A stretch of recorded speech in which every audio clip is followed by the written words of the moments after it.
goal of the barn census is to find and record some amount of information on all of Vermont's historic barns.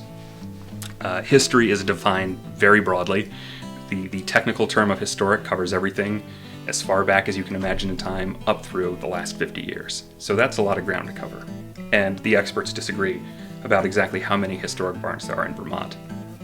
The low estimate is about 5,000. Higher estimates I've heard go up to 20 or 30,000. So the goal of the barn census is to find and record information on as many as possible, because on one level, we don't know how many there are. But I think a bigger question is, why do we want to find information on any of them at all? And that goes back to the origins of the barn census. It began with this conversation among preservationists around the state saying, hey, we're losing historic barns at an alarming rate. High snowfalls, storms, age, they're coming down more and more year after year. Should we save them? How do we save them? What do we do about it? The first step in saving a class of historic resources is really finding out everything you can about them. How many you have, where they are, what types you have, what condition they're in. And that's really what the barn census has been designed to do.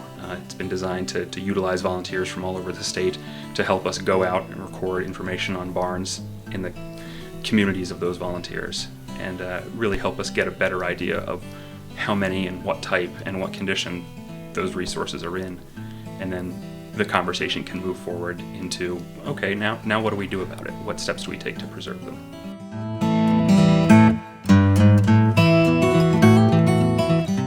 Among the goals of historic preservation is this need to learn what we can about the past, specifically the built environment, the historic built environment, and describe how the elements of that environment can be put, and probably should be put, to practical use today.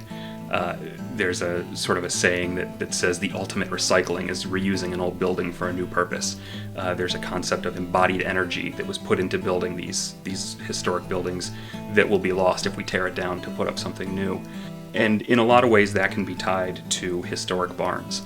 Certainly learning about historic barns is necessary, but it's not really enough. Bob McCullough, who's one of my professors in the Historic Preservation Program, has said that the difference between historians and historic preservationists is that historic preservationists learn about the past, but then act as advocates for that past. Part of the charge of being a historic preservationist is to really show how these old structures can be put to new uses, how they can be applied to today's world and be made relevant to today's world. And I think barns are a great example of that.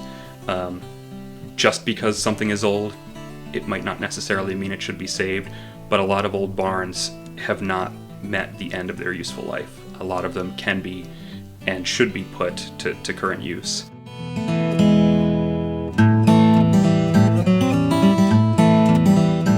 The end goal is to get a conversation started, and I think the barn census is valuable and maybe unique in that the end goal gets started before the work is even finished. I imagine that as volunteers are in the field, or groups of volunteers are in the field, recording information on historic barns, there might be a conversation that gets started that says, hey, these are great old structures, and I remember the big old barn that was across from my house when I was growing up, and this looks a lot like that, and that one's gone, and what if this one was gone one day too? What would that say to us, and what can we do to stop that, or what should we do to stop that? A lot of these barns are empty. What can we do to make sure they still contribute to society? I guess my point is that it's interesting that the end goal of the census can happen before the census is even complete. The point is to generate this ongoing conversation, and hopefully we've been able to do that.